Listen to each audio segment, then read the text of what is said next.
Bueno, pues en principio daros las gracias a todos los que habéis podido incorporaros a esta sesión y a esta online que hemos querido montar desde el área de igualdad.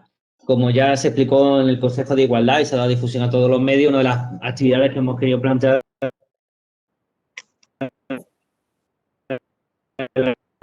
bueno, pues intentar traer y hablar y cuestiones interesantes en torno a lo que venimos trabajando en estos días. Ya te lo han contado María Teresa que en principio este año tanto la campaña del ayuntamiento como un poco el trabajo que ha hecho el Consejo de Entidades, que está formado por todas las entidades que trabajan en igualdad en la ciudad y que quieren participar, era focalizar mucho en torno al 8M a la figura de la mujer en este tiempo de COVID, de pandemia, ¿no? No solo en la figura tan femenina que ha tenido en el tema de la recuperación y por lo tanto en el ámbito de la salud al cual tú perteneces y además es un honor de lo cual nos sentimos todos muy orgullosos y orgullosas de que tantas mujeres del ámbito de salud habéis salvado tantas vidas y habéis estado por cuestiones vocacionales a pie de cañón, sino también eso cómo ha afectado, ¿no? El COVID también en esa perspectiva de género y cómo ha afectado en las mujeres, ¿no?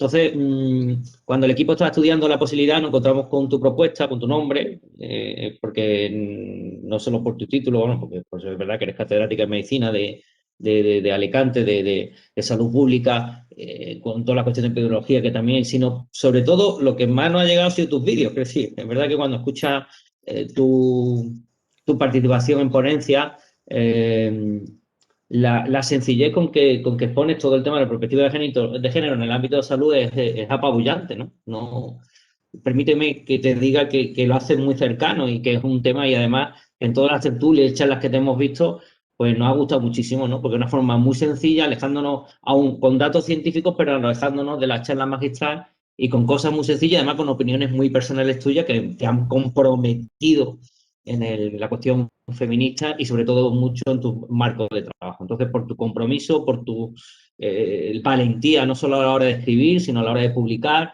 a la hora de decir las cosas muy claritas, entendíamos que era la persona idónea para enmarcarnos, ¿no? Esta charla, esta conferencia, hablando de salud, de 8M, del COVID, pero sobre todo de mujer, ¿no? Y de todo lo que rodea. Así que gracias anticipadas por tu participación, por decirnos que sí, y tienes aquí una legión de fieles seguidores y seguidoras que estamos esperando, bueno, pues que nos despiste, que nos ilumine y sobre todo gracias por tu valentía, ¿eh? Bueno, En tu ámbito laboral, cada uno lo hace en nuestro ámbito, nosotros estamos en el tema de igualdad y por lo tanto en nuestro ámbito natural, pero el tuyo en salud tiene mucho más mérito, ¿no? En ese ámbito, dar esas pinceladas, ese marco que da y sobre todo esa actitud crítica que tienes en todo tu trabajo. Así que estamos para escucharte. muchas gracias. Paco, te llamas, perdona.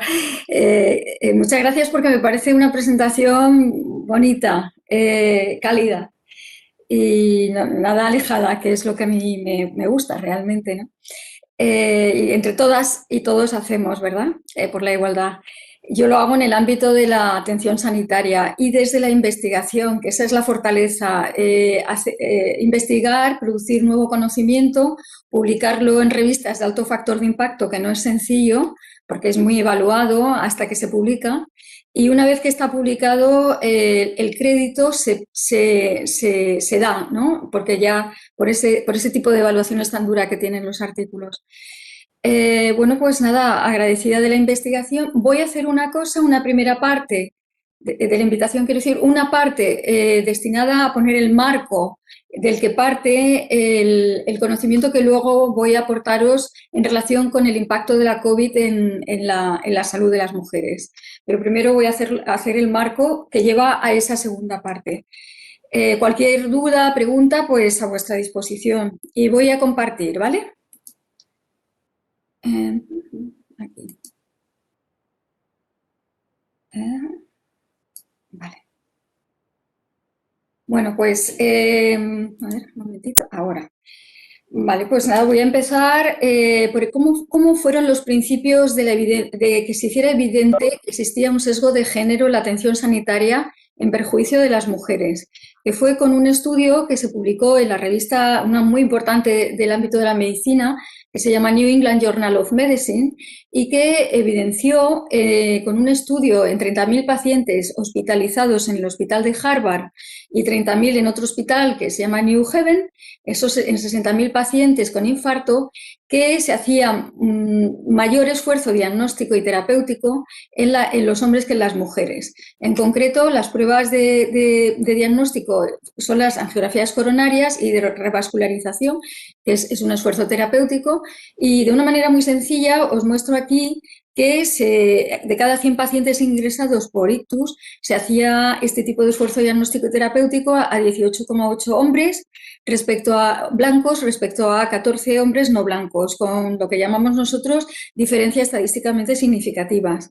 Luego hacía muchas menos pruebas de este tipo a mujeres blancas, 9,4%, o sea, de cada 100, y menos aún a mujeres no blancas, 8,6 de cada 100. Bueno, aquello supuso un boom en la literatura científica, una cantidad enorme de cartas al editor criticando este artículo. Era como una especie de pelea, pero fue el pistoletazo de salida de los estudios de sesgos de género en la atención sanitaria. Los autores tuvieron la paciencia de ir respondiendo a cada una de las críticas para concluir y hacer reanálisis y demás, para concluir que efectivamente había un mayor esfuerzo diagnóstico y terapéutico en hombres que en mujeres, pese a controlar, se dice, por la edad, la comorbilidad y la gravedad. Esto quiere decir que a igualdad de gravedad, a igualdad de comorbilidad, que es de tener más de una patología, como puede ser diabetes, hipertensión, que siempre se hace un mayor esfuerzo diagnóstico y terapéutico. Y también, a pesar de la edad, seguía haciéndosele más esfuerzo diagnóstico y terapéutico a hombres que mujeres. Claro, esto ocurrió en el año 91, pero ha seguido sucediendo lo mismo, de tal manera que un estudio financiado, muy bien financiado en la Universidad de Stanford, primero por la Comisión Europea, luego por 30 países del mundo lo están financiando y también por, primero, Bill Clinton y en la actualidad por la Fundación Bill y Melinda Gates. Es un proyecto que se llama Gendered Innovations, para quien tenga interés. Va como produciendo estudios de casos en web para que las personas aprendan acerca de las desigualdades de género que se pueden evitar con un conocimiento y una metodología de investigación. En concreto, este dibujito sale de uno de los estudios de género, de Gender Innovations, donde veis que lo que viene a decir es que es verdad que se producen más obstrucciones arterioscleróticas en hombres y en mujeres mayores, pero en la parte de la izquierda lo que se viene a decir que no podemos olvidar que también hay arteriosclerosis difusas, estrecheces, debido a acumulación de ateromas en los vasos sanguíneos, y que esto también puede llevar a un infarto en las mujeres jóvenes, ¿vale? Entonces, a partir de aquí se publica un artículo que es muy nombrado en la literatura científica de género y medicina, que es el síndrome de Gentle. Lo que hizo la autora, que se llama Bernardine Healy, era cardióloga, era entonces la editora precisamente de la revista New England Journal of Medicine, y además era la directora del NIH, el Instituto de Salud de Estados Unidos. Es como el Sistema Nacional de Salud aquí en España.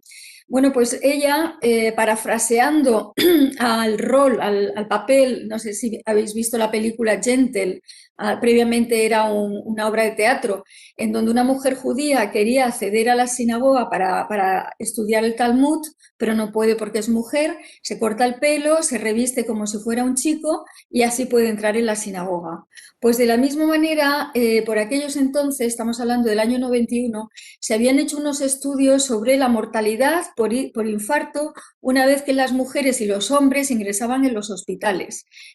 A esto se le llama letalidad hospitalaria por infarto. Pues bien, la letalidad era mayor en mujeres que en hombres que entraban por infarto, y la razón era que cuando ingresaban las mujeres ya estaban más graves y morían más. Entonces, la idea de Bernardine Healy era que tenemos que revestirnos, las mujeres, con los mismos síntomas y signos que los hombres ante el infarto, para poder acceder a los hospitales a tiempo. ¿Por qué decía esto? Bueno, pues porque se sabe en este momento que el infarto de las mujeres y de los hombres no se expresa de la misma manera. No es que las mujeres se expresen diferente, es la enfermedad la que se expresa diferente. En concreto, en los hombres, pues hemos visto todos y todas el infarto del libro, dolor precordial con irradiación al brazo izquierdo, y si se sospecha, se hace un electrocardiograma y sube una ondita que se llama segmento ST, que siempre sube en el infarto de los hombres, mientras que en el infarto de las mujeres no es tan específico, es un malestar general, pero no es así con la irradiación al brazo izquierdo, el dolor precordial, que además puede, si acaso, doler un puntito en el esternón, y como no se sospecha, porque es una manifestación muy diferente, si se sospechara y hacen un electrocardiograma, resulta que a menudo el segmento ST, esa ondita, no sube en el infarto de las mujeres. Es decir, que ni signos ni síntomas son igual en el infarto de mujeres y hombres. Y por eso Bernardine Healy decía, va a haber que revestirnos las mujeres con los mismos signos y síntomas que los hombres del infarto para poder acceder, en este caso, a los hospitales. Y esa es la idea del síndrome de Gentile. Por aquellos entonces, en concreto en el año 93, un poquito después, se define lo que significa sesgo de género en la práctica profesional. Y lo tenéis aquí. Es la diferencia en el tratamiento médico de hombres y mujeres con la misma necesidad sanitaria, obviamente, el impacto del cual puede ser positivo, negativo o neutro. No se moja mucho, es una definición muy genérica, es útil en este sentido porque se puede aplicar a muchos contextos, pero la crítica que yo le haría es que parece que vuelca toda la responsabilidad en la práctica profesional. ¿Veis cómo dice la diferencia en el tratamiento? Y yo entiendo que los médicos y las médicas aplicamos el conocimiento que se nos transmite en las universidades. Y tampoco es que esté ahí el origen del problema, sino en la generación de un conocimiento sesgado. Se ha estudiado las patologías, por ejemplo, el infarto, mucho más en muestras de hombres que de mujeres, y se ha visualizado cómo es el infarto de los hombres, pero mucho menos el de las mujeres, con lo cual luego, al no haber evidencia científica de esa diferencia por sexo, difícilmente se va a poder enseñar en las universidades, y mucho más difícil es que los profesionales sanitarios luego sepamos distinguir el infarto de un hombre y el de una mujer. Bueno, con datos más de la actualidad, aquí tenemos un estudio hecho que me encanta porque es muy actual, es del año 2019, publicado en una revista tan importante como Nature Communications, de alto factor de impacto, en donde lo que hace la Universidad de Copenhague es estudiar a 7 millones de hombres y mujeres a través de Big Data, que fueron atendidos en el Sistema Nacional de Salud a lo largo de 21 años. Y llegan a la conclusión que al menos en 700 enfermedades hay un mayor retraso diagnóstico en las mujeres respecto a los hombres. Por ejemplo, en el cáncer, las mujeres son diagnosticadas 2 años y medio más tarde que los hombres, en la diabetes 4 años y medio más tarde, exceptuando la osteoporosis, que es la única patología donde el retraso diagnóstico es mayor en hombres que en mujeres. ¿Por qué?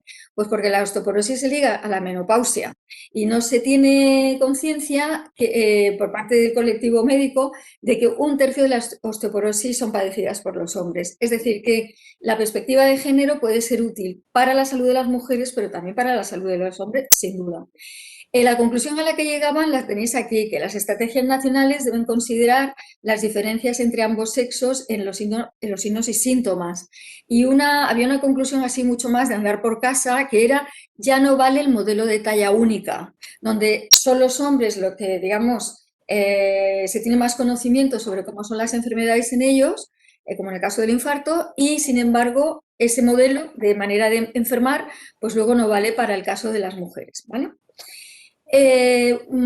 ¿Cómo se producen los sesgos de género? Pues digamos que, por una parte, cuando de manera errónea a las mujeres y a los hombres nos igualan en la exposición a factores de riesgo, cuando realmente mujeres y hombres a lo mejor no estamos expuestos a los mismos factores de riesgo. Y en el efecto de esos factores de riesgo. Por ejemplo, el efecto del tabaco en mujeres es diferente al efecto del tabaco en hombres. También cuando nos igualan en los comienzos, se llama pródromos, en los inicios de las enfermedades, donde la enfermedad todavía no es de libro, como se dice, Ahí puede ser manifestada de manera muy diferente y es cuando más equivocaciones hay a la hora del diagnóstico. Ni siquiera cuando la enfermedad ya está más arraigada, a veces no es igual en hombres que en mujeres. También nos iguala cuando establecen pronósticos iguales entre hombres y mujeres y a lo mejor, como veréis ahora más adelante con un ejemplo, el pronóstico no es igual por una serie de diferencias anatomofisiopatológicas. También los tratamientos, no somos iguales entre los tratamientos porque tenemos, y de esto hay bastante literatura científica diferente, lo que se llama farmacocinética, farmacodinamia y farmacogenética. No me voy a meter en ello, pero básicamente significa que, por ejemplo, en las mujeres, por las hormonas, tenemos diferente manera de reaccionar ante los fármacos. Muy a menudo, y sobre todo quienes tenemos grasita en la cintura, los fármacos se acumulan un tiempo en la grasa y luego van saliendo poco a poco, así que los tratamientos en las mujeres, el fármaco tarda más tiempo en hacer efecto, pero también en irse. Mientras que los hombres, pues normalmente la dinámica del fármaco dentro del organismo es mucho más rápida. Y luego también se equivoca cuando nos hacen diferentes a mujeres y hombres y no somos tan diferentes. Voy a poner ahora también ejemplos. Por otra parte, hay sesgos de género en la atención sanitaria para enfermedades que solo pueden ser padecidas por hombres o por mujeres. Ahora veremos. Bueno, voy a empezar por las diferencias entre mujeres y hombres para un poco quitármelas del medio porque realmente me voy a centrar más en cuándo se equivocan y cuando nos hacen iguales a mujeres y hombres.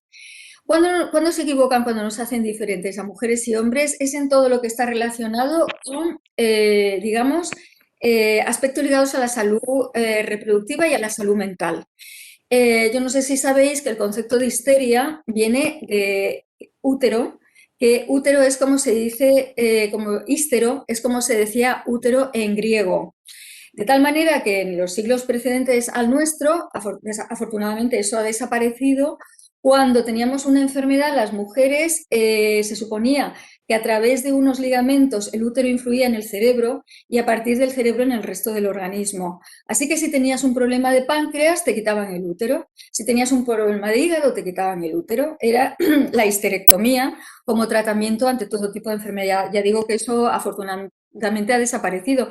Sin embargo, el concepto de mujer histérica sigue perviviendo de una manera que yo creo que es no fundamentada, que quiere decir mujer influida por el útero. Por ejemplo, hay un estudio hecho en el Reino Unido que me gusta mucho, que hicieron una pequeña historia clínica de dolor de cabeza, donde solo se diferenciaba que a veces ponía el paciente y otras la paciente, ¿vale? Para distinguir las dos historias clínicas que eran idénticas.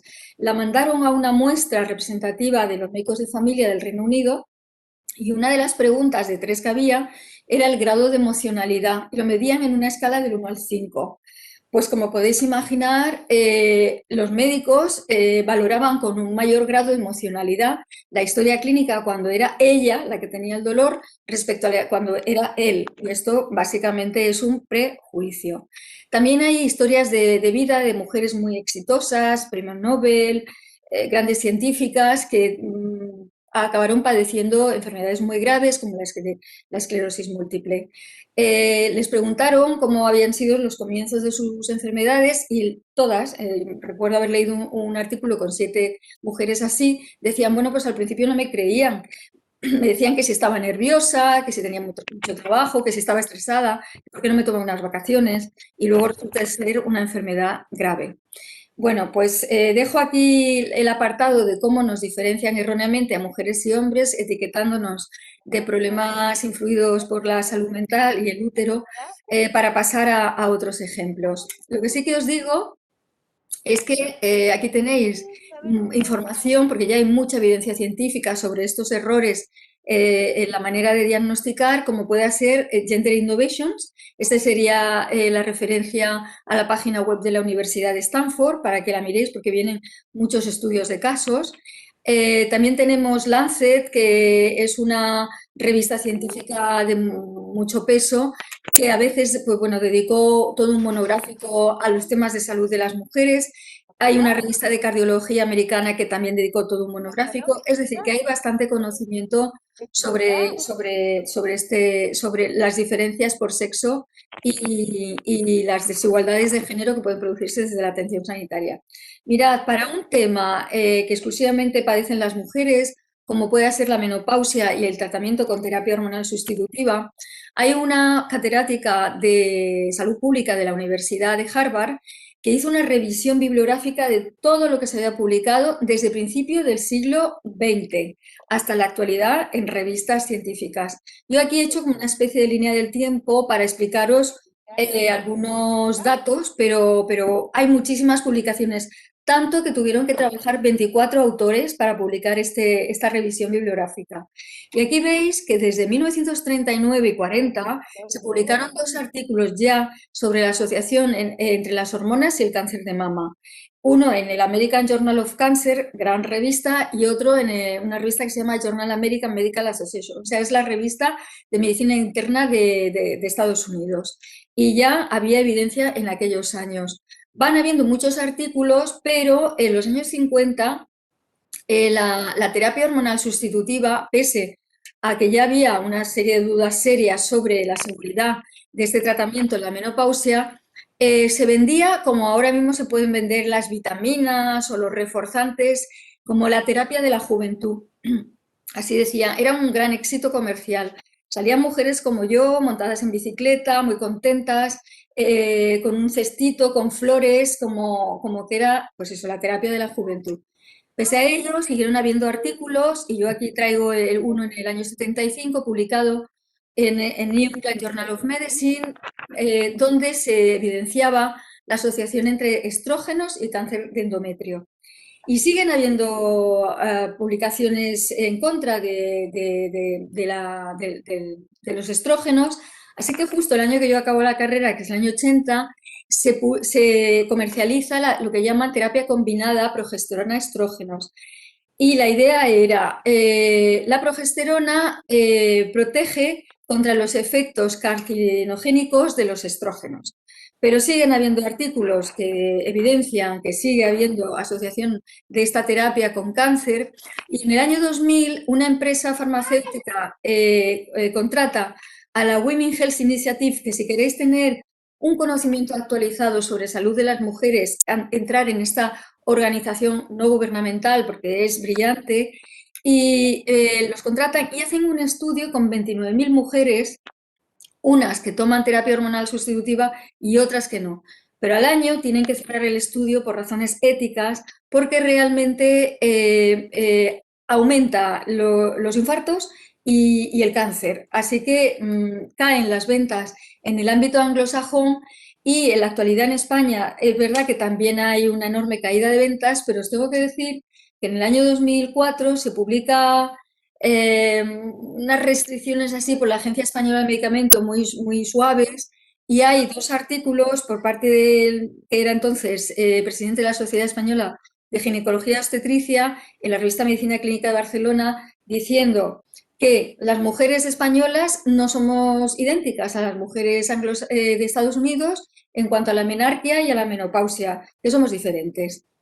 Y por otra parte, que en cualquier caso las mujeres somos libres de tomar la medicación que queramos, cuando realmente una no toma esta medicación si no es que te lo prescribió un ginecólogo, ¿verdad?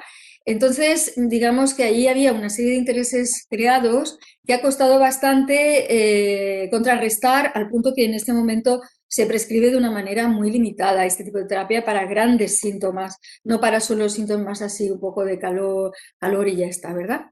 Bueno, otro ejemplo muy descriptivo es este que os voy a mostrar, ligado precisamente a cómo a veces se equivocan cuando nos hacen iguales a las mujeres ante los pronósticos de las enfermedades.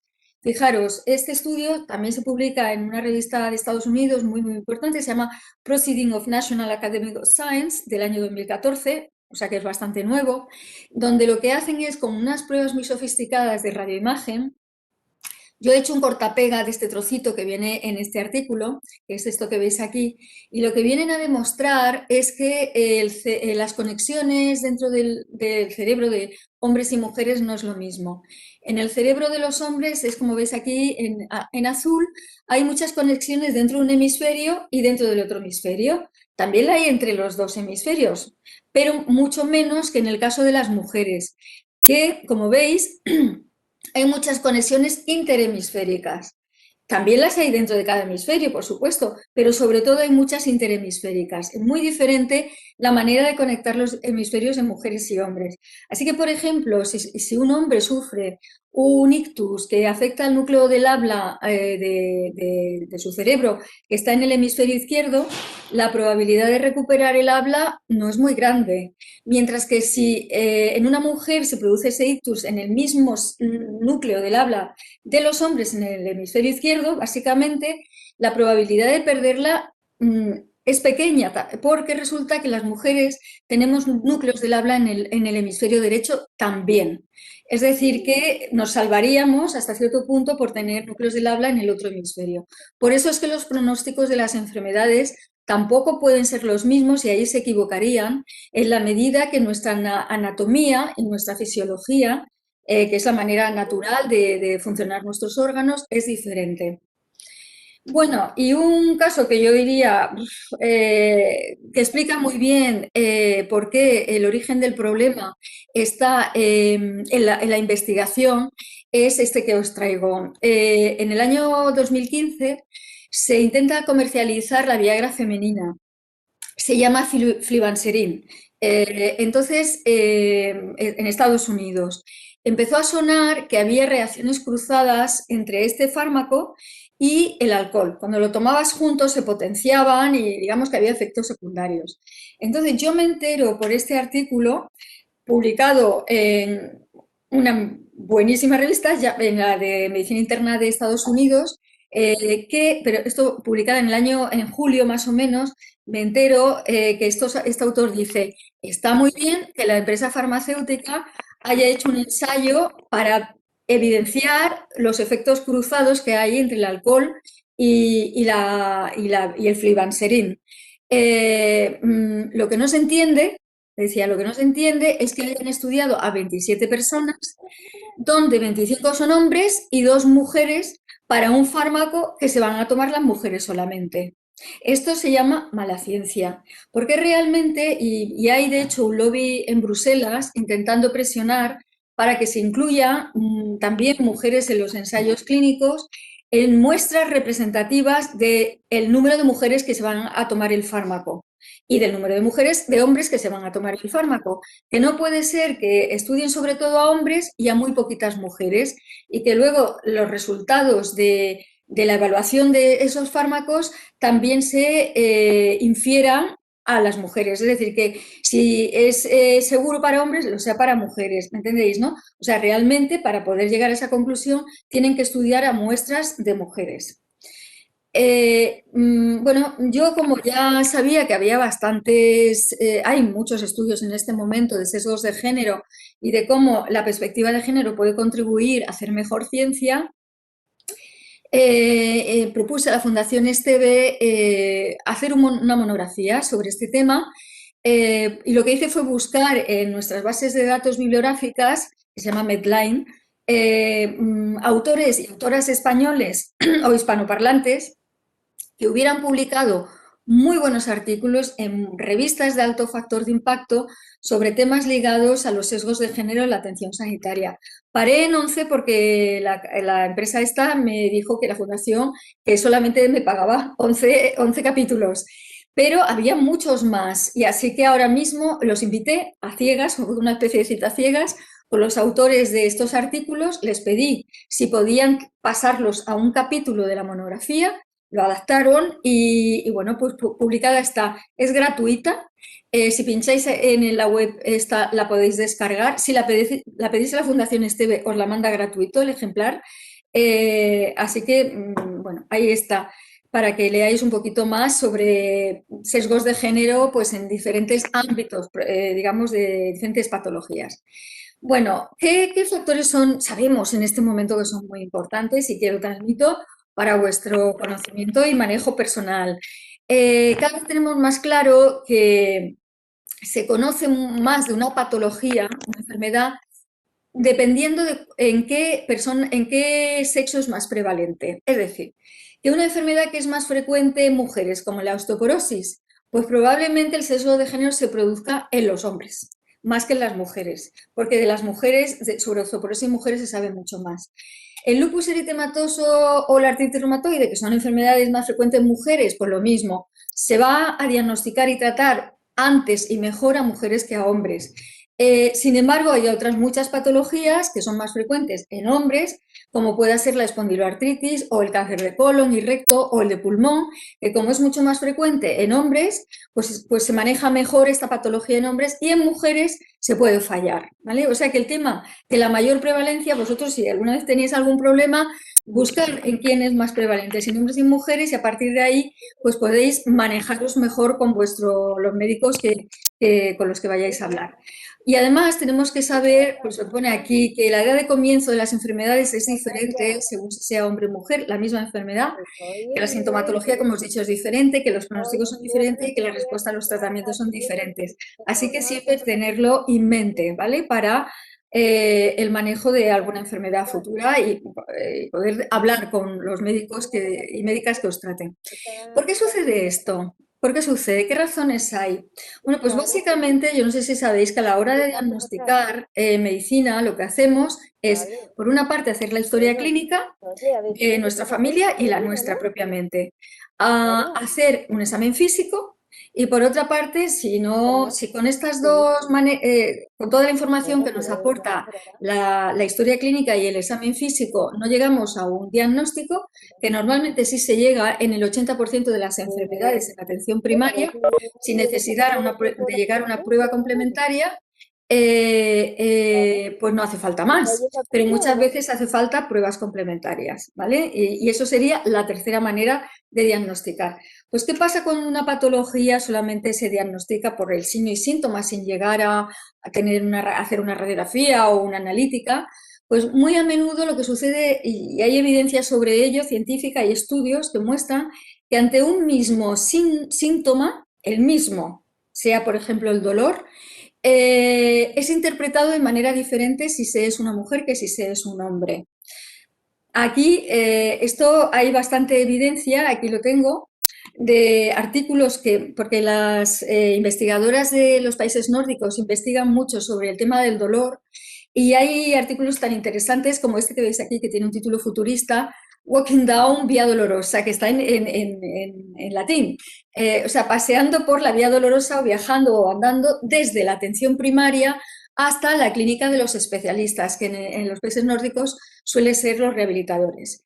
Es decir, que hay una conciencia de desigualdades de género en la atención sanitaria ante el dolor, en perjuicio de las mujeres. Y luego aquí otra revisión bibliográfica, que solo el título ya dice de qué va, porque fijaros cómo es, Brave Men and Emotional Women. O sea, ya lo dice todo. Los hombres tienen la etiqueta de ser más fuertes, de aguantar más, tal, y las mujeres, pues que somos muy emocionales, expresando el dolor y bueno, pues todo eso tiene una serie de consecuencias que, bueno, yo las tengo aquí resumidas de este artículo, que me parece muy importante, y es que las normas de género influyen en cómo hombres y mujeres manejan su dolor.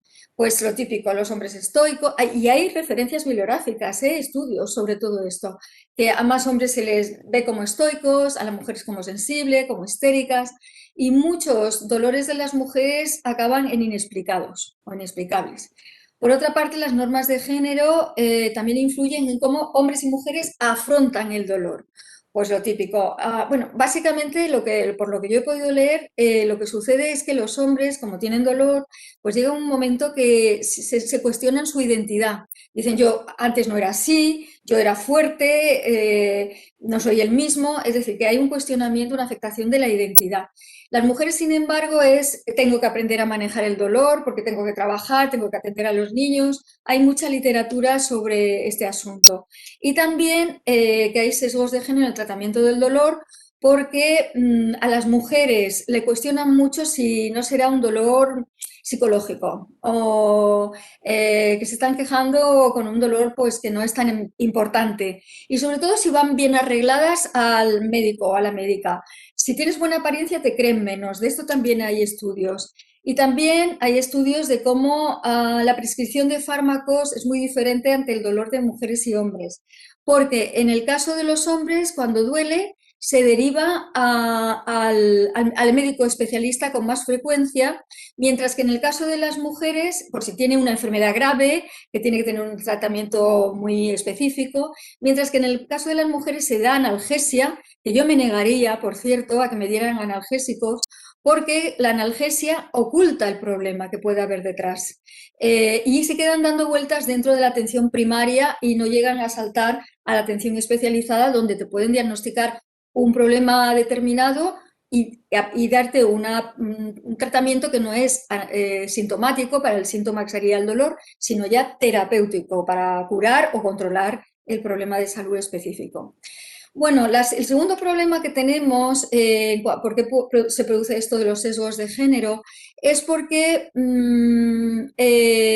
como os decía, la mayoría de los diagnósticos se hacen a través de anamnesis y de examen físico y esto depende mucho del conocimiento que hayamos tenido los propios médicos. Si no nos han enseñado de otra manera, es normal que nosotros, a su vez, hagamos una anamnesis sin tener en cuenta las diferencias por sexo y, o sea, hagamos una historia clínica y hagamos un examen físico sin tener en cuenta esas diferencias por sexo.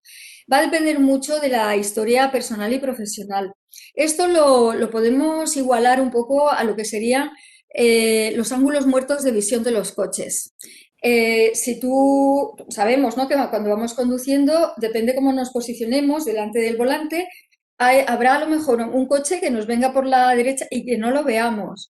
Pues es una cosa bastante parecida, ¿no? Si el médico o la médica se posiciona, como veis, desde un posicionamiento muy de lo que hemos estudiado, cuando la mujer exprese sus signos y síntomas de una determinada manera, como dicen los médicos, es que las mujeres hablan mucho y no van al grano, mientras que los hombres hablan menos y te dicen directamente lo que les pasa. Y yo siempre les digo, bueno, pero es que si las mujeres hablan así, un buen médico tiene que saber interpretar a una mujer, aunque diga muchas más cosas, ¿verdad? El ángulo muerto ese de visión de los coches, los médicos, dependiendo de su posicionamiento, pueden hacer que no vean el infarto, como os decía antes, cuando es muy diferente. Ellos dicen, es que es un infarto atípico. Y la pregunta es, ¿pero atípico qué significa típico? Ah, el típico de los hombres, pero es que mira, el típico de las mujeres es diferente, no es que sea atípico. Bueno, esta es un poco la idea de por qué se producen estos sesgos de género en la atención sanitaria. Aquí tengo un ejemplo. Hay veces, como os digo, que el dolor en el infarto no tienen las mujeres. Esto es un estudio que hizo una compañera mía, amiga en este momento, que vino a hacer una estancia conmigo, haciendo su tesis doctoral desde la Universidad de Sonora en México.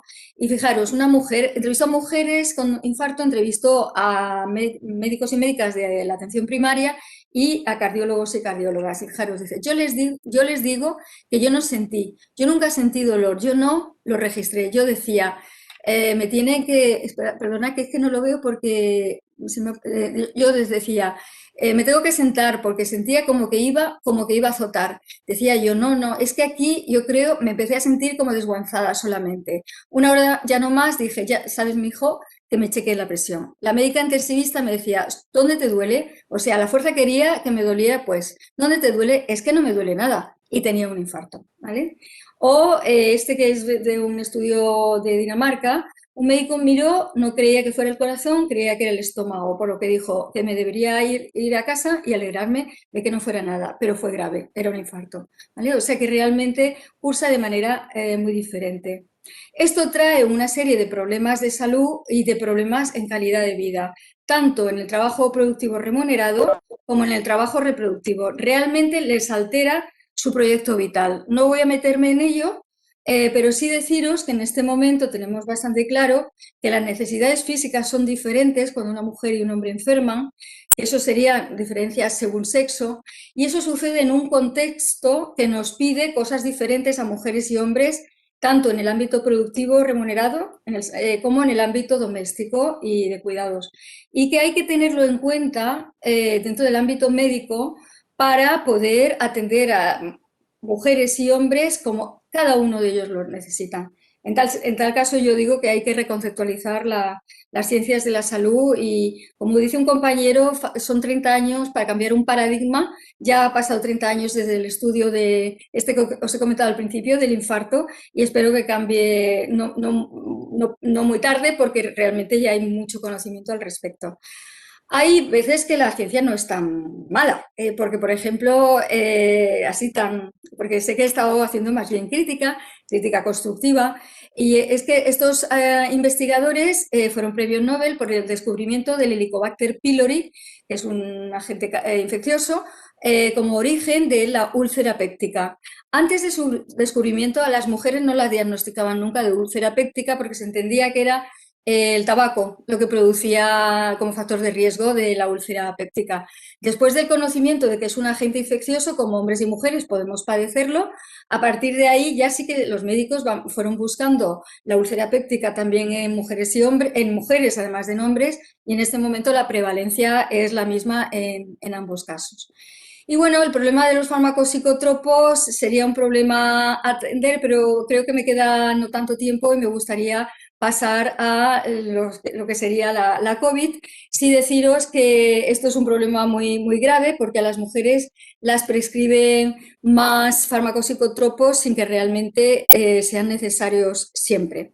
Bueno, en relación con la COVID, cuando empezó, hace un año justo, yo lo que enseguida me di cuenta, como epidemióloga que soy, es que dependiendo del país, esto es una base de datos internacional que se llama Global Health 50-50, 50-50, donde había lugares donde la prevalencia de casos era igual en mujeres que en hombres. Otros países donde era más frecuente en mujeres, como Francia o Corea del Sur, y otros países donde sucedía todo lo contrario, como Suecia o China. España por igual, más o menos. Y yo pensé, esto no tiene sentido, porque si es un agente infeccioso, es que nos vamos a contagiar por igual mujeres que hombres. Así que algo estaba pasando, ¿no? con la parte de datos. Lo que hice fue, como estábamos confinados, es como todos los días aportaban los datos desde el Ministerio de la Televisión, ¿verdad? Yo me metía en la página web y me descargaba los datos día a día de casos, muertes, etcétera. Y fijaros qué curioso que nosotros nos confinan por aquí más o menos, donde la frecuencia de casos era la misma, pero en pasar 14 días, que es más o menos lo que tarda todo el proceso hasta la aparición, ahora sabemos que incluso antes, pero en pasar 14 días empezó a subir el número de casos en las mujeres, y ahí hemos seguido todo el tiempo. En los hombres siempre han habido menos casos. Así que, como preguntó mi compañero una vez, un compañero que tengo, oye, ¿el confinamiento es malo para la salud de las mujeres? Y yo dije, pues atendiendo a los datos parece que sí, porque si antes las mujeres metidas dentro del hogar no tenían tantos casos, y cuando todo el mundo se mete dentro de casa y tiene que cuidar a sus familiares enfermos, se expone más y parece que aumenta el número de casos, está claro que el confinamiento puede influir en perjuicio de las mujeres. Esta es la misma gráfica a finales del mes de enero de este año, donde ha seguido ahí, que es lo que está en negro, más casos en mujeres que en hombres. ¿Por qué? Pues hasta cierto punto ya lo ha dicho Paco. Por una parte, porque hay más mujeres que hombres trabajando en el sector sanitario, 66% en España de mujeres respecto a hombres dentro del sector sanitario. Luego, porque somos las principales cuidadoras, no quiere decir que no haya hombres que cuiden igualmente, pero en masa somos más mujeres que hombres. Y por otra parte, yo intuía que también dentro de los geriátricos, por lo que estábamos viendo, ¿verdad? Lo que serían los centros sociosanitarios. Existe una encuesta serioepidemiológica que es brillante, que ha hecho el Ministerio de Sanidad, en donde ha medido la cantidad de anticuerpos IgG frente al virus.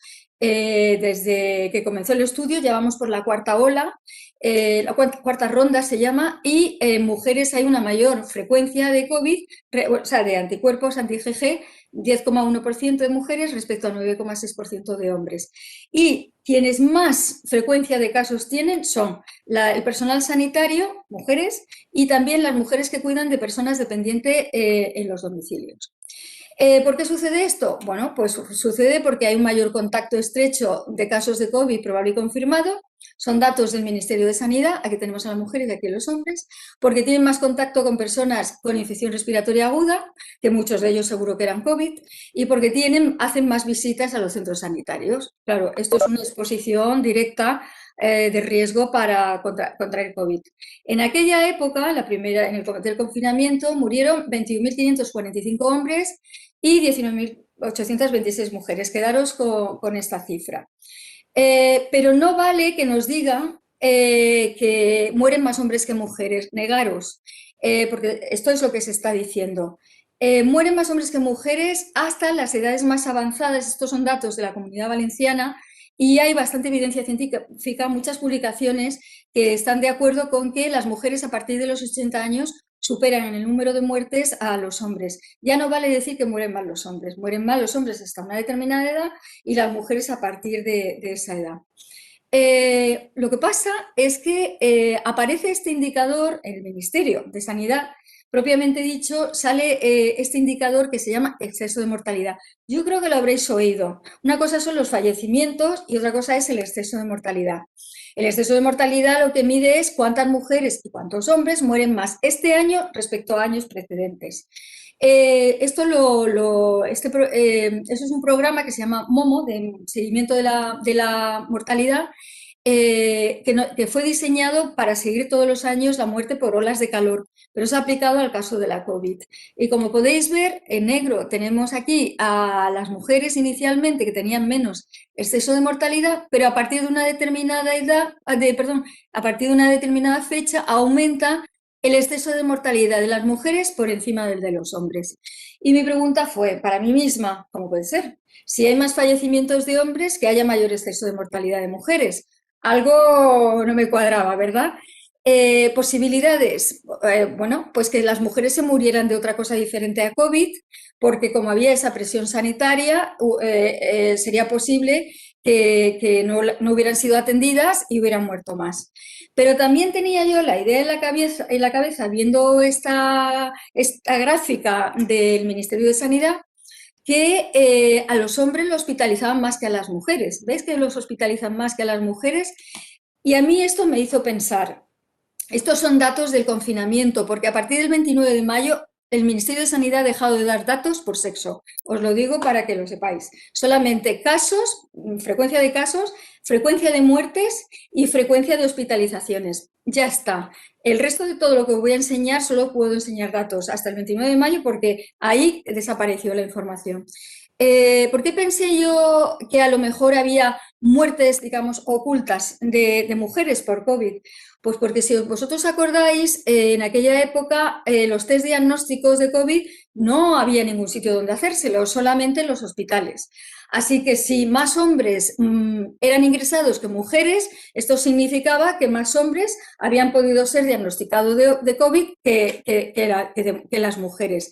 Y dentro de estos hospitalizados, pues habría unos que habrían muerto y otras mujeres que también habrían muerto, pero como habían sido ingresados más hombres, probablemente habían sido cuantificados los hombres que morían en los hospitales y muchas menos porque ingresaban menos mujeres, ¿vale?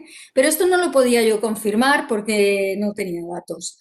Entonces, aquí, que sepáis que, bueno, aquí están los datos de las muertes que con posterioridad hemos podido saber en los hospitales. Era cierto que mueren más hombres, 16.700, respecto a mujeres, 11.700. Efectivamente, por lo tanto, en los hospitales mueren más hombres que mujeres, no podemos en ese momento llegar más allá. ¿Por qué? Yo no creo que sea por mala intención profesional médica, soy médica, nosotros tenemos el deber de hacer el bien y algo podría estar pasando.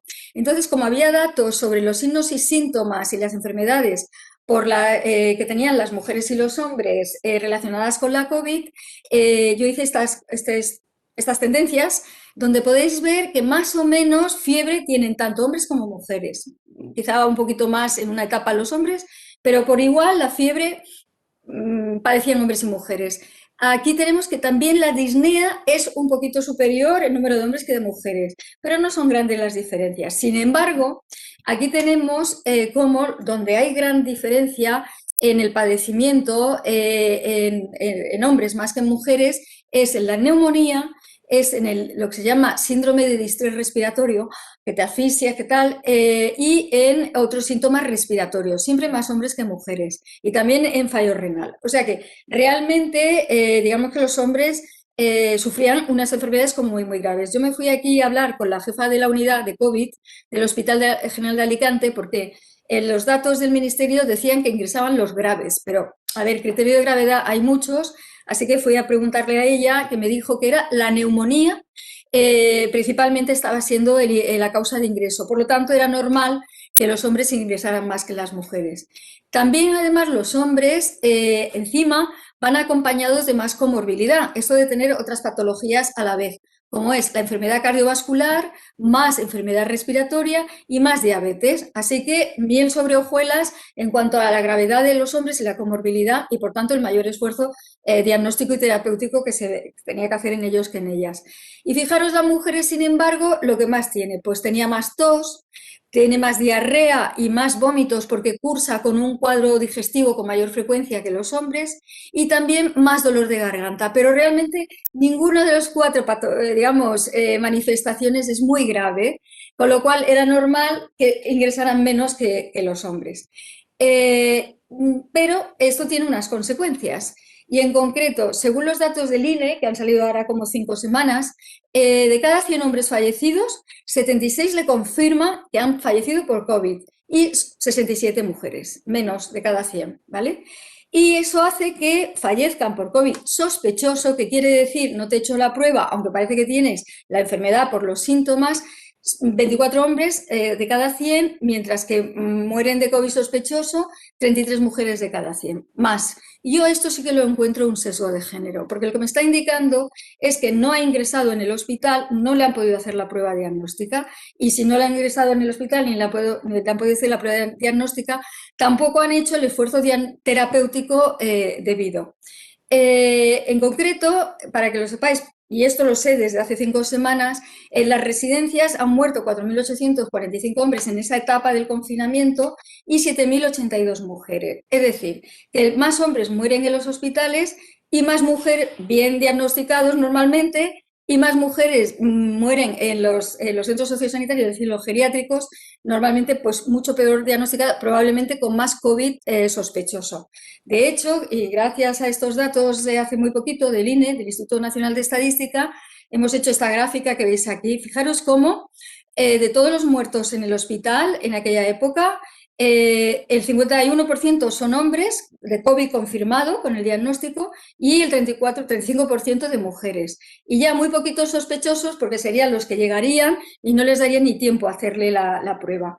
Pero ¿qué sucede en las residencias sociosanitarias, en los geriátricos? Pues que de las 13.746 personas muertas, y esto sí que a mí me parece doloroso, si os dais cuenta, mueren más mujeres de COVID confirmado en las residencias, pero fijaros qué cantidad mueren sobre todo lo importante es que mueren muchas más mujeres, como antes os he dicho, de COVID, pero fijaros qué volumen mueren de COVID sospechoso en la residencia, 18% de hombres, que son los desasistidos básicamente, y 33% de mujeres.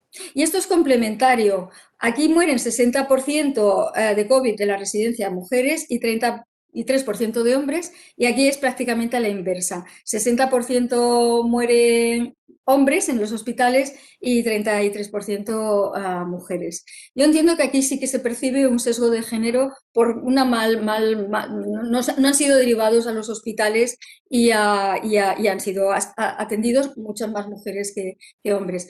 Esto ha tenido también unas consecuencias, ya con esto estoy acabando, que es lo que se ha venido a denominar COVID persistente, COVID crónico, todavía no se aclaran con el nombre que le tenemos que poner.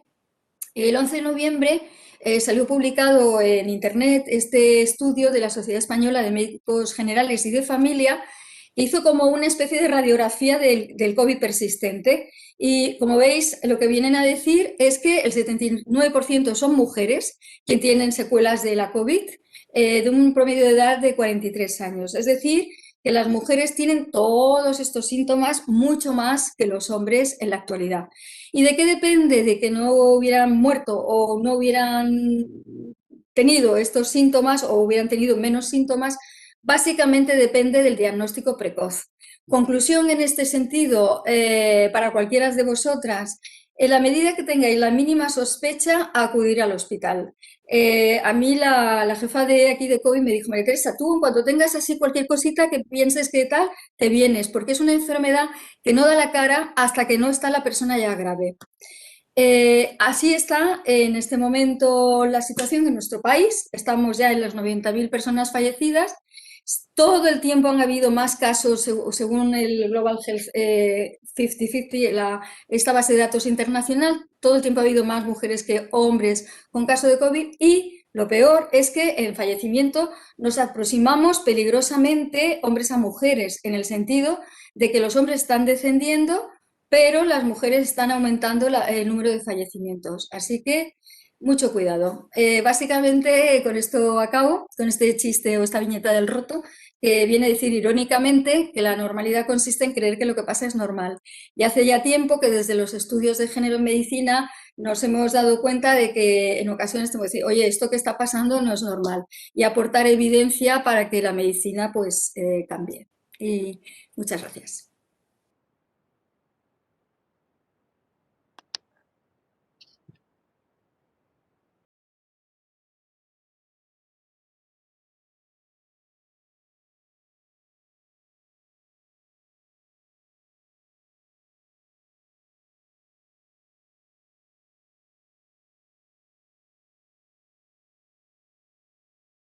Estupendo, muchísimas gracias, María Teresa.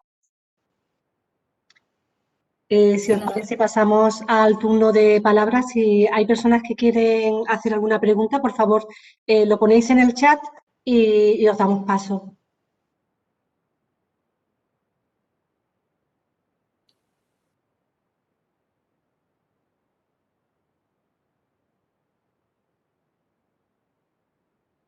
¿Puedo? Sí. Hola, María Teresa. Hola. Bueno, la exposición estupenda. Felicitarte por ella. Gracias.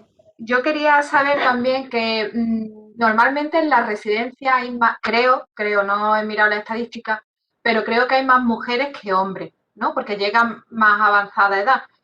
¿Podría estar eso, vamos, ese dato que dice que mueren más mujeres, sesgado un poco por esa otra indicador, por ese otro indicador? Bueno, absolutamente toda la razón, solo no es sesgado, es la realidad. Yo miré el último estudio que hay sobre el número de personas y hombres, o sea, por sexo. Los datos en general hay más actualizados, pero por sexo es del año 2011, de cuántas personas son residentes en geriátricos, y es un 60%, 2/3 de mujeres y 1/3 de hombres, básicamente porque la esperanza de vida de las mujeres es mayor que la de los hombres.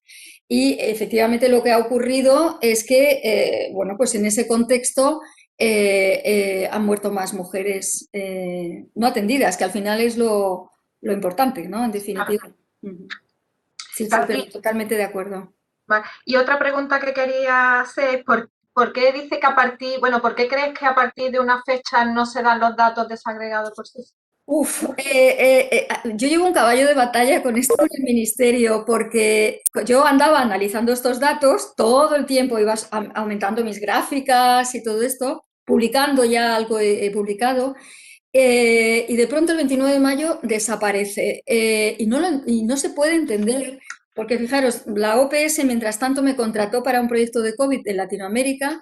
Hemos analizado desde España los datos de México, que están en una web que tú te metes y te descargas 2 millones de registros. En Brasil hay 6 millones de registros, nos lo hemos descargado. En Colombia, en Argentina y en España no están colgados. Solamente hay colgado sobre la hospitalización por sexo.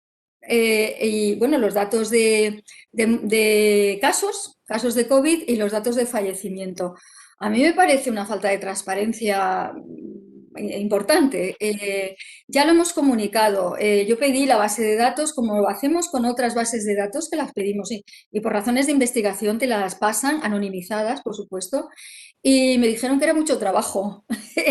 Es verdad que tienen mucho trabajo en este momento. Ahora, como estamos trabajando para el Observatorio de Salud de las Mujeres, han invitado a dos representantes del Centro de Emergencias Sanitarias, donde el jefe es Fernando Simón, para que se incorporen y para ver si nos proporcionan los datos. Porque no, pues yo creo que es lo que se llama ceguera de género. No se acaban de dar cuenta que incorporar la perspectiva de género y al menos dar los datos por sexo y edad es muy importante para ser más precisos en todos los acontecimientos que suceden en la historia natural de las enfermedades. Y bueno, pues mi compañero este, que es de Sevilla, me dijo, se ha producido un apagón de género. Y digo, sí, se ha producido un apagón de género. Y ahí estamos peleando porque nos lo den. Y además lo importante, que yo creo que esto es clave, lo importante no es que nos lo den luego para hacer un estudio dentro de un año, cuando ya afortunadamente se haya ido la COVID. Lo importante es tenerlos ahora para que los políticos tomen decisiones basadas en la evidencia. Yo creo que no es mala voluntad, es que no le ven la importancia, a mi criterio. O que soy bien pensante, no lo sé.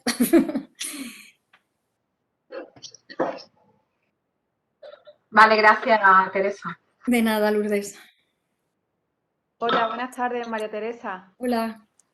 ¿Qué tal? Sí, bueno, yo quería felicitarte por la intervención que has hecho. La verdad es que has aportado muchos ejemplos muy interesantes y además, bueno, pues con carácter quizá también en algunas ocasiones muy curioso. Y bueno, entre otras cosas me ha llamado mucho la atención, bueno, la parte en la que hablaba de la conectividad de los hemisferios, ¿no? Las diferencias que había entre hombres y mujeres. No sé si eso se ha desarrollado más y si podría, bueno, pues quizá aportar algún dato un poquito más relevante, por un lado, entre las diferencias entre hombres y mujeres en ese sentido. Y luego, por otro lado, para ya no interrumpirte más, también me gustaría preguntarte, porque me ha llamado mucho la atención, cuando estabas explicando también los sesgos, bueno, cuando has dicho que cuando el médico hace el diagnóstico en la consulta, que si tienes buena apariencia te creen menos. Has hecho un comentario al respecto, ¿no? O si yo he entendido bien, entonces me gustaría que explicaras un poquito eso porque me ha llamado también la atención. Muchísimas gracias y enhorabuena y muchísimas gracias por haber participado De con nada. nosotras. Mira, sobre lo que es la diferencia en el cerebro de mujeres y hombres, hay mucha literatura. Yo no soy neuróloga, no soy neurofisióloga. En Zaragoza hay una mujer brillante, María José Barral, lo digo por si la quieres buscar por internet, bueno, cuenta pues toda la historia que ha habido en relación con la diferencia. Por ejemplo, el hecho de que a las mujeres le pese menos el cerebro en épocas era visto como que éramos más tontas, porque había menos masa cerebral. No tengo mucho más conocimiento que cuando yo vi este artículo, pues pensé, uy, qué bien me sirve, ¿no? Para demostrar que ni nuestra anatomía es la misma, ni nuestra fisiología, esto de las conexiones, ni siquiera la manera de enfermar, ¿no? La patología es la misma, ¿no? Ni los pronósticos.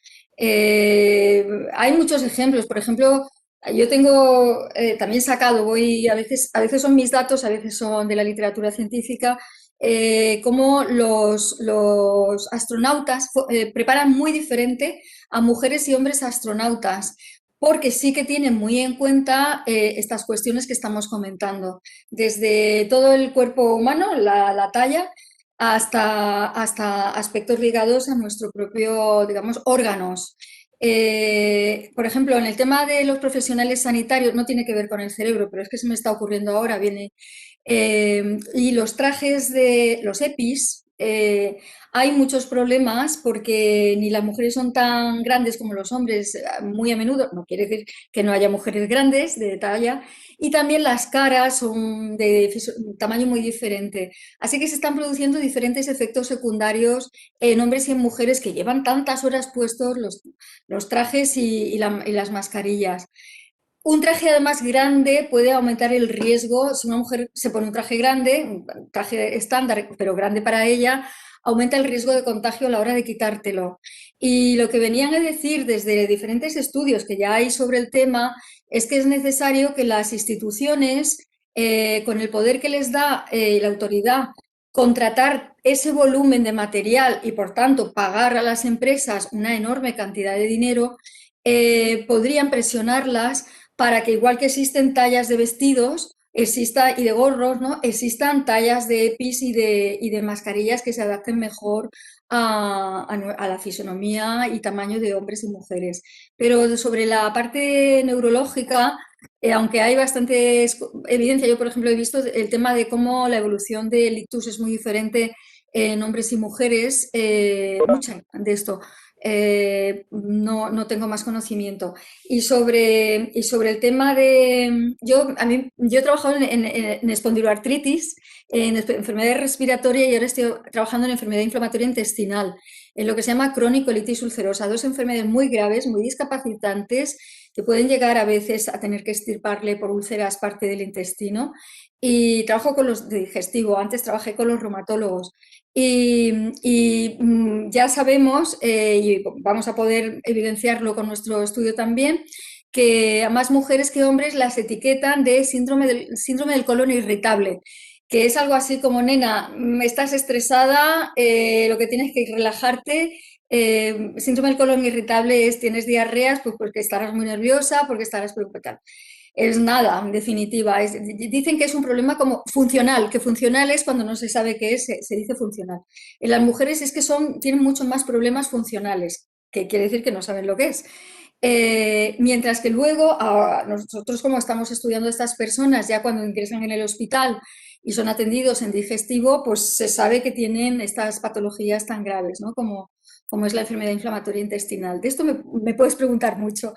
En relación con... Era la parte ¿qué era que me habías dicho? La segunda pregunta. Sí, un comentario que habías hecho sobre si cuando una persona acude al médico y en la parte del diagnóstico, La que apariencia. si tienes Sí, buena apariencia, sí. te creen menos.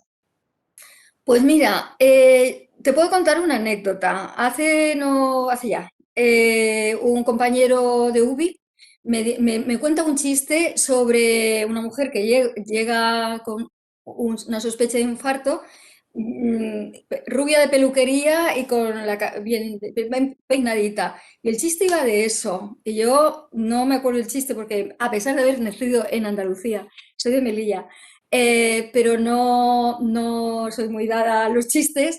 Se me quedó, ¿eh? Esto que dices: ¿cómo puedes hacer un chiste de una mujer que en el chiste ya se dice que tiene un infarto, pero por el hecho de ir bien peinadita y rubia de peluquería, me acuerdo que era, hacerlo chiste, ¿no? Que yo le dije: oye, mira, ni que fuera esa sola mujer, no puedes hacer un chiste de esto, ¿no?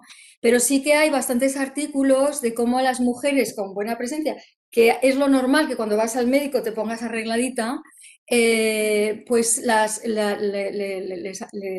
creen menos. O sea, no es que las crean menos, sino que creen que no están tan graves como pudiera ser. Ajá. Si te interesa la revisión bibliográfica esta de Brave Men and Emotional Woman, hay bastante literatura dentro de la revisión ligada al tema de la apariencia, como parece que es ser una constante. Muchísimas gracias. De nada.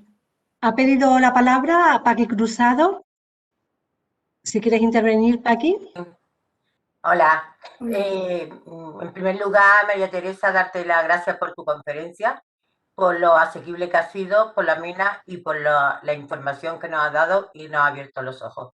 Tenía otras preguntas, pero le han dicho las personas que han intervenido anteriormente. Así que yo me voy a quedar con dos cosas, con tres. Una, la falta de transparencia, que la estamos sufriendo todo el mundo, porque hasta hace poco no sabíamos que había 90.000 muertos. Y segundo es que las mujeres tenemos que dejar de ser fuertes y valientes. Eso de que no somos fuertes y somos valientes, no. Tenemos que acudir, con lo que tú has dicho, no resistir, no aguantarnos, sino ir, porque yo creo que el hecho de que haya más mujeres que hombres es por lo que tú has dicho también, es porque tardan más en acudir, porque las mujeres estamos más acostumbradas, bajo mi punto de vista, a sufrir y aguantar. Y ya es hora de que suframos menos y aguantemos menos. Así que eso era lo que te quería más o menos comentar. Muy bien. Sí, la detección precoz de los problemas de salud y de la COVID en concreto merece la pena. Cuanto antes, mejor. Sí, yo me refería a la COVID. Sí, en general, ¿no? Pero... En general, a cualquier enfermedad, pero en general, en particular, a este momento de la COVID. Que no lleguemos tarde. Bueno, primero que no llegue él y después que no lleguemos tarde nosotros. Eso. Hola, buenas tardes. Hola. Soy Maite. Como todos, me sumo a la enhorabuena porque la conferencia realmente ha sido apabullante de datos y de hacernos ver tantas cosas que se tienen asumidas como cosas normales y que no lo son, o sea, como bien has dicho al final. Entonces, creo que todos tenemos experiencias de ese tipo, como que no te hacen caso o suficiente caso, te tienes que imponer más, y si te impones mucho ante el médico queriendo que te atiendan o que te hagan caso en los síntomas que planteas, pues entonces ya eres una enterailla. Sí, Así la paciente. Sí. Exactamente, realmente es complicado, ¿eh?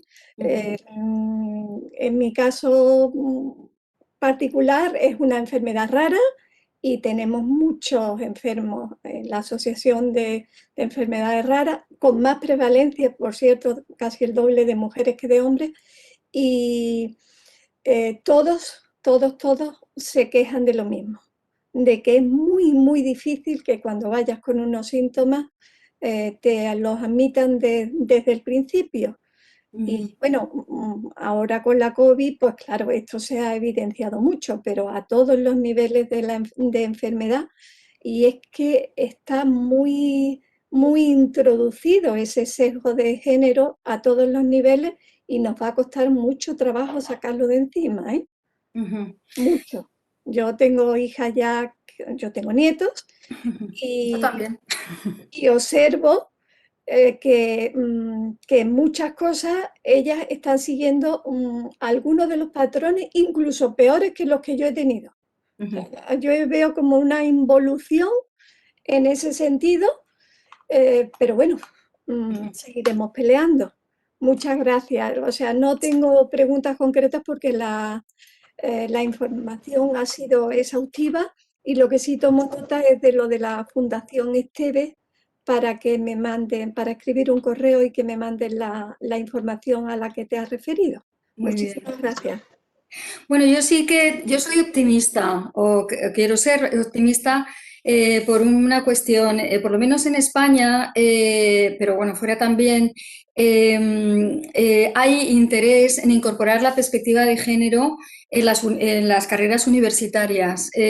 Tengo la experiencia me llamaron hace 3 años desde la ACU, la Agencia Catalana de Calidad de la Universitaria, para participara en una comisión donde yo me encargara de todas las carreras de Ciencias de la Salud y Medicina incluidas, 15 que tienen en Cataluña. Y así había responsables de filosofía, de las diferentes áreas de conocimiento. Porque era obligatorio por la ley de igualdad suya incorporar la perspectiva de género en las carreras universitarias. Son pasos importantes que se están dando. Luego, lo que es existe lo que se llama la red Vives, la Xarxa Vives, red de universidades catalano y valenciano parlantes, incluidas zonas de Cerdeña y tal. y ahí también me pidieron elaborar una monografía sobre género y medicina, o sea, cómo incorporar la perspectiva de género en medicina.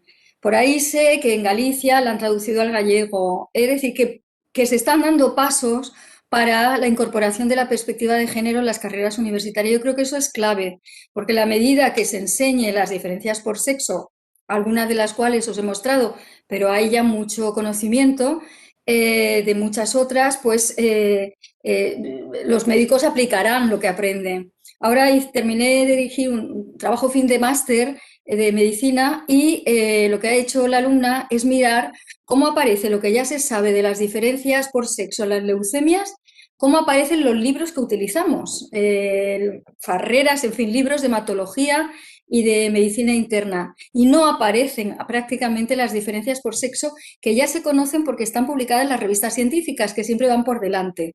Es decir, que hay que cambiar lo que se dice dentro de las aulas, hay que cambiar lo que se dice dentro de los libros, pero por lo menos ya se está empezando a hacer. Por eso soy optimista. Tardará, pero yo creo que poco a poco se puede conseguir, porque también es verdad que en medicina y en otras carreras supongo que también nosotros nos creemos lo que dice la literatura científica. Somos muy respetuosos con ese conocimiento que se publica, porque sabemos que es muy difícil publicarlo, porque está muy evaluado, y a partir de que yo, por ejemplo, os cuento cosas como la que acabo de contar, aunque haya un catedrático de neurofisiología delante, como a veces me ha pasado, pues se me acerca y me dijo, ante la evidencia hay que quitarse el sombrero. Es decir, que lo que no se creían, cuando ven que hay evidencia científica, se lo creen. Y eso es el comienzo del cambio. Soy optimista. Quiero serlo. Estupendo. En eso andaremos, porque mala voluntad indudablemente en la medicina no hay. Es eso, que no está incorporado en la mentalidad suficiente. Bueno, hay una palabra pedida de Pepi Gómez. Si os parece, cortamos aquí porque tenemos otra actividad con Verónica después. Entonces, si quiere intervenir Pepi Gómez. Hola, buenas tardes. Hola. Buenas tardes a todos y a todas. Mi enhorabuena, María Teresa. Totalmente me he visto definida como has transmitido la charla, que de hecho me gustaría, si hay posibilidad, de poder tener la presentación. Y yo me veo decir, yo soy trasplantada y es verdad que siempre, qué buen aspecto puedes tener por fuera, pero después de 40 años con la enfermedad renal, la profesión va por dentro, donde no hay que transmitir, pero sí que es verdad que en ningún momento a veces pues te encuentras con esa, que te puedes ir a un profesional que te encuentras mal, en este caso de tu especialidad, la nefrología o la pluripatología que puede llevarte la enfermedad renal, y decirte que como se te ve buen aspecto, que como dices, que puede ser algo funcional, ¿no? Es verdad que hay unos estudios preliminares en el paciente en tratamiento de diálisis, la diferencia entre hombres y mujeres. Digo preliminares porque no interesa, porque sí que es verdad que hay más hombres que mujeres, ¿vale? Pero el estudio preliminares se ha demostrado que hay más mortalidad en las mujeres que en los hombres. La diálisis está adaptada a los hombres. Entonces, yo me siento que el perfil, es decir, que nos vemos también no hay una perspectiva de género adaptada también al tratamiento en diálisis en mujeres con enfermedad renal, ¿vale? Entonces, sinceramente me gustaría, doctora María Teresa, también que lo tenga en cuenta, que también compruebe esta situación que estamos viviendo las mujeres, que insisto, es verdad que hay más mujeres que hombres, pero hay que tener también que mueren más mujeres que hombres, la diferencia, ¿no? Y que al final una diálisis se hace un estudio por el más a un hombre que a una mujer, ¿no? Y bueno, de aquí lanzo también a esta patología que nosotros estamos viviendo, ¿no? En la monografía esta de la Fundación Esteve hay un capítulo sobre este tema en concreto, porque invité a una uróloga y Y además de lo que has comentado, se sabe que hay más mujeres donantes y más hombres receptores de riñones. Y bueno, ella, entre otras cosas, comentó que incluso digamos, las pruebas que se hacen, digamos, lo que delimita si la persona está sana o enferma o tiene unos parámetros saludables o no, están establecidos para los hombres, pero no para las mujeres, con lo cual cabe la posibilidad de que no determine igual de bien el problema en las mujeres con problemas renales. Que te envíe la monografía, que como es gratuita, o la descargas y puedes leer el capítulo del conocimiento que hay sobre este tema. ¿De qué fundación, María Teresa, perdón? Fundación Esteve.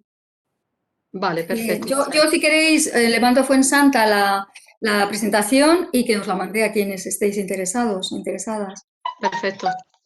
Vale. Muy bien, muchas gracias. Gracias. Y si es posible, la ponencia también la están pidiendo. Sí, yo sí, a mí me gustaría tener la ponencia, María Teresa. Vale. En general, Fuensanta. Y Fuensanta, sí. Pues, muchas si gracias os parece, a Torres, a Francisco Pomares y a todas también las que estamos aquí hoy. Sí, muchas gracias, Francisco. Pues muchísimas gracias y si os parece cerramos la sesión con María Teresa. Cuidaros, ¿eh? Muchísimas gracias. Chao. Muchas gracias, María Igualmente. Teresa. Adiós. Bueno, pues ahora ya daríamos paso a la segunda parte de nuestras actividades con motivo del Día Internacional de la Mujer.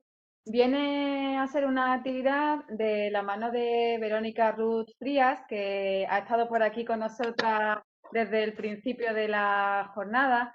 Ella es una artista malagueña feminista y bueno, va a hacer una performance Pink Power basada sobre todo en intentar darle la vuelta totalmente a lo que nos transmitía o a lo que se supone que transmitía el color rosa, bueno, pues asociado anteriormente a la debilidad femenina, ¿no? Entonces ella, bueno, pues a través de la performance va a darle una vuelta a la tortilla totalmente y seguro que cambia radicalmente el concepto. Así que, Verónica, muchísimas gracias por contar con nosotros en este día pues tan importante, ¿no? Para conmemorar el Día Internacional de la Mujer y bienvenida, esta es tu casa.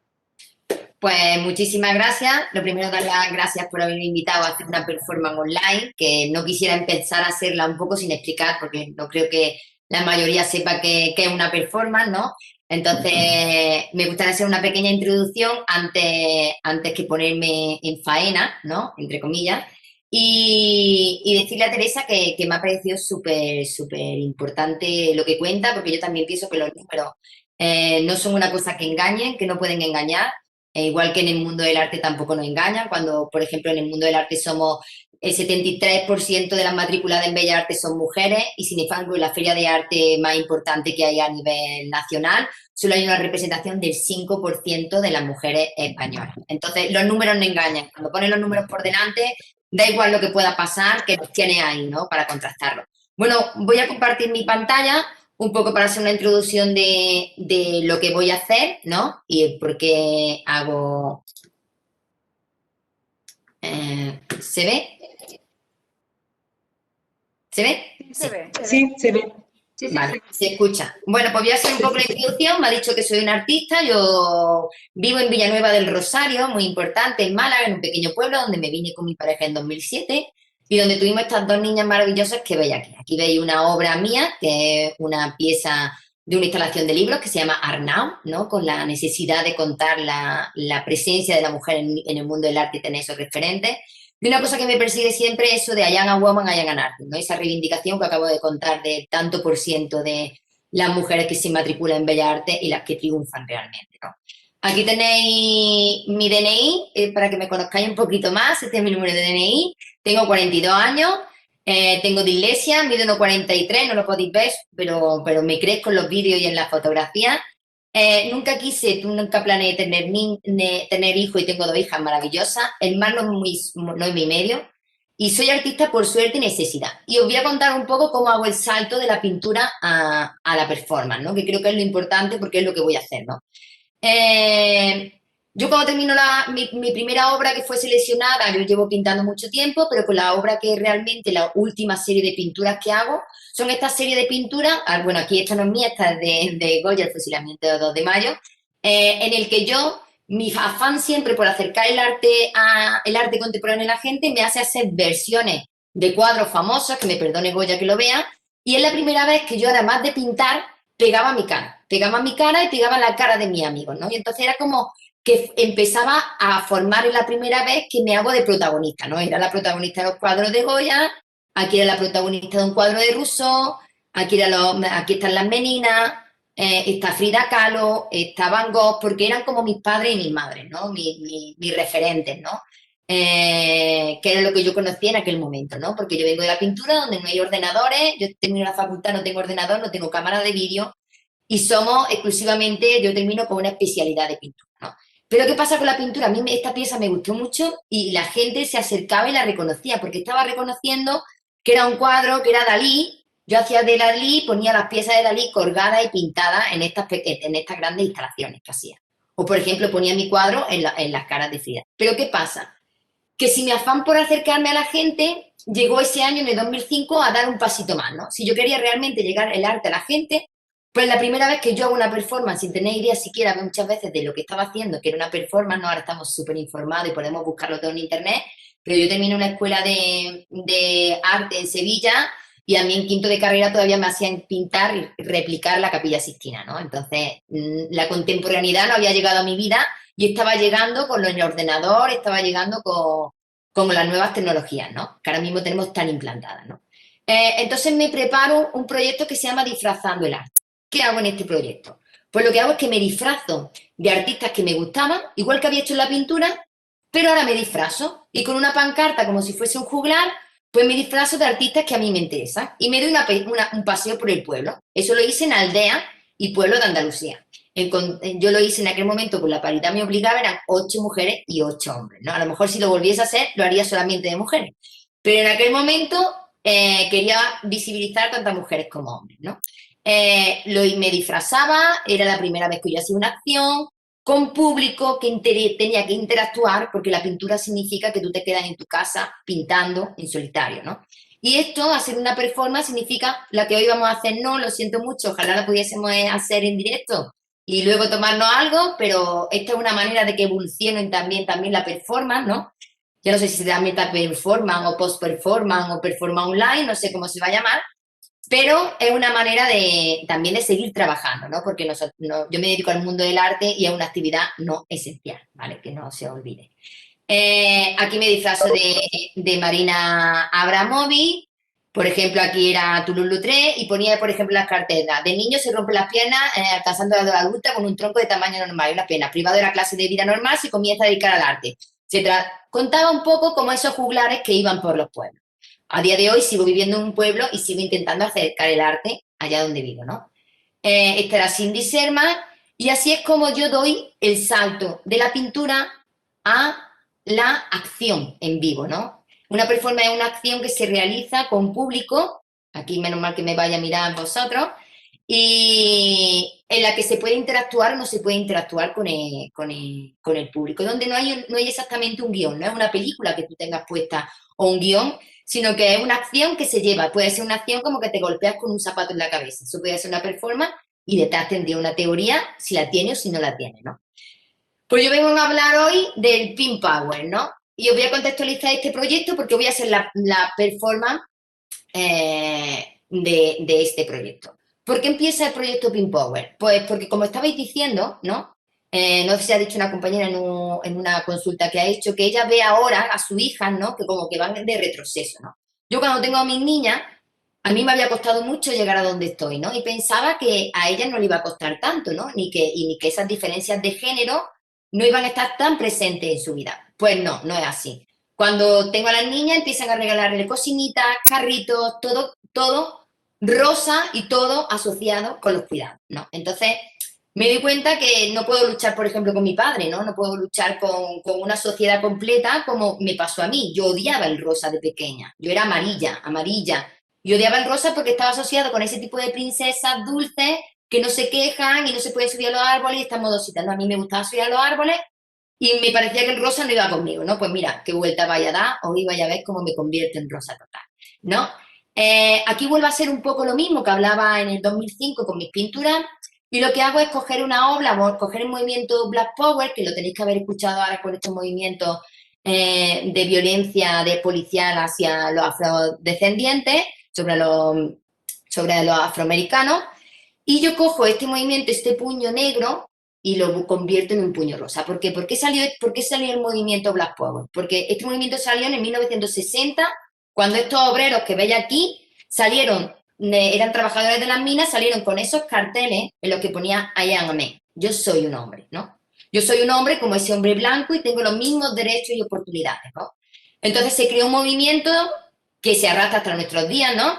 Y yo lo que hago es nutrirme de él. Y además me nutro de todo ese tipo de carteles y cartelería para llegar al proyecto definitivo.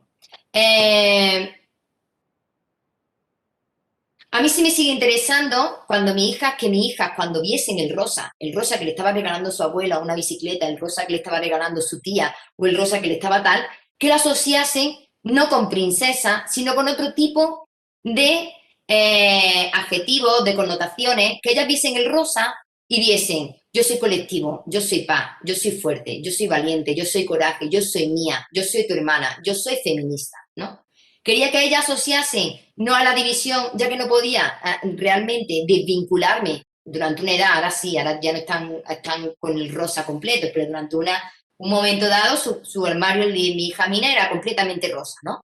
Porque le gustaba el rosa y entonces yo dije, vamos a asociarlo, vamos a darle otras connotaciones. Entonces yo planteé este proyecto como que empiezo a preguntarle a mujeres vinculadas con el sector artístico, ¿qué son? I am a woman, pero I am, ¿qué, no? Y entonces ellas empiezan a decirme todo este tipo de frases, ¿no? Estas son imágenes, ellas me mandaban sus frases, yo le mandaba sus carteles y ellas me mandaban de vuelta esta fotografía. Aquí aparece un proyecto colectivo, ¿no? En los que gracias también a las redes sociales, como en el Facebook, donde trabajé este proyecto, pues se podía realizar, ¿no? Estas imágenes que veis, donde dice una chica, yo soy equipo, yo soy trans, yo soy libre, yo soy pensamiento, yo soy política, yo soy el futuro, yo soy poesía y yo soy política, ¿no? Eran unas mujeres, eso me dieron un proyecto, una beca en Torremolinos, y lo que hice fue fotografiar a mujeres de Torremolinos que íbamos conociendo, que trabajaban en el hotel, que propusimos que fueran las mismas mujeres de Torremolinos las que participasen en este proyecto. Y este proyecto lo que se llevó, no se llevó a una sala de exposiciones al uso, sino que se llevó a las paradas de autobuses, ¿vale? Eran mujeres de Torremolinos diciendo, yo soy libre. Era tu madre, era tu tía, en una parada de autobús, no era la chica monísima, rubia, como decía mi compañera, que no podía tener un ictus, ¿no? Porque tenemos como esos estereotipos, ¿no? Pues eran mujeres reales que trabajaban, ¿no? Y que además tenían la importancia, en ese momento estábamos dando la importancia de decir mujeres reales además en su propio pueblo, que me parece súper bonito. Era un proyecto creado para las mujeres de Torremolinos. Se hizo también esta pancarta grande que había en el centro justo entrando en el Palacio de Congreso. Y a mí ese año me invitan a Arco. Entonces, para poner la pieza que llevo a Arco, todos los carteles, cada uno de los que están ahí, están escritos por una compañera o amiga, artista o vinculada con este proyecto, ¿no? Que me quería ser parte de él, ¿no? Porque al principio lo abrí solamente quería contar con mujeres del mundo artístico, pero pensé que la misma desigualdad la había también en todos los sectores, ¿no? Y entonces me mandaron esa frase y con esa frase yo construí esta pieza. ¿Por qué? Porque para Arco había que tener